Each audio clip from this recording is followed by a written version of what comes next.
Good morning, clue chasers and coffee sippers. This is your favorite hangout in the clouds. Morning Coffee Chat, where we fly miles high, decode mysterious history, and sip on piping hot theories.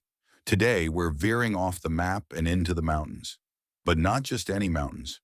We're circling the rugged peaks of Wyoming, Montana, and Idaho, following the smoky trail of aviation tragedies that echo louder than jet engines. Let's take it back. 27 years ago to the twilight of a Jackson Hole summer. August 17th, 1996. It was a moonless, black velvet night. A C-130, Hercules packed with President Clinton's support staff, roared off the Jackson Hole runway, straight into disaster. The pilot deviated from takeoff protocol, ascending into a blind wall of darkness. At 200 miles per hour, the aircraft slammed into Sheep Mountain, erupting into a fireball visible for miles.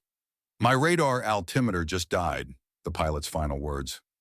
9 lives lost, including 8 Air Force crew members and 1 Secret Service agent. A devastating impact that reshaped not only Jackson's skyline, but military training protocols across the country. But why are we bringing this up now?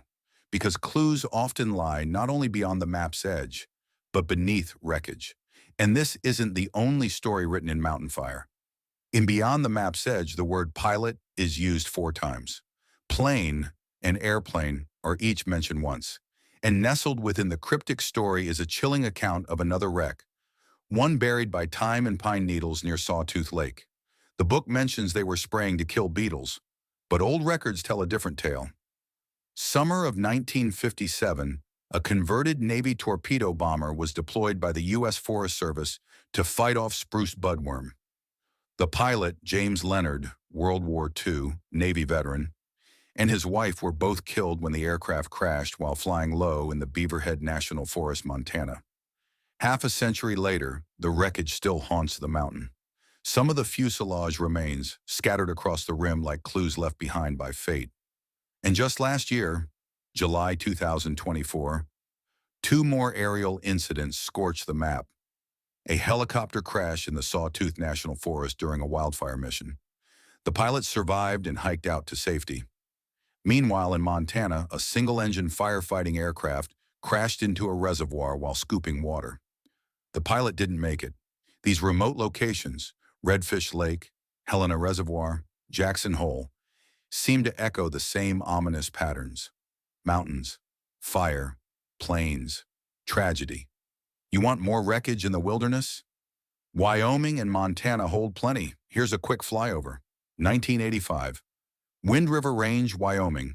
A twin-engine Cessna crashes into a glacier, killing 5. The wreckage wasn't found until years later. 1962. Beartooth Mountains, Montana. A military training jet goes missing, remnants discovered by hikers a decade later. 2004, Absaroka Range, Wyoming. A private plane crashes in dense fog. The impact zone is discovered by elk hunters days later. Each of these tragedies left behind something more than twisted metal. They left stories, whispers, maybe even clues. So what are we really circling here? Is it just coincidence that Beyond the Map's Edge includes subtle nods to real-world crashes? Why is Sawtooth referenced with such detail? What does it mean when the book's world overlaps with ours? Not just metaphorically, but geographically and historically. Whether it's Clinton's C-130, James Leonard's torpedo bomber, or the nameless single-engine scoop plane, one thing's for certain: wreckage has a way of lingering. Crashes create new maps. And sometimes, the treasure isn't just gold, but understanding what was lost in the smoke. Until next time, keep your coffee hot and your clues high altitude. This has been Morning Coffee Chat, where we sip, scan, and soar.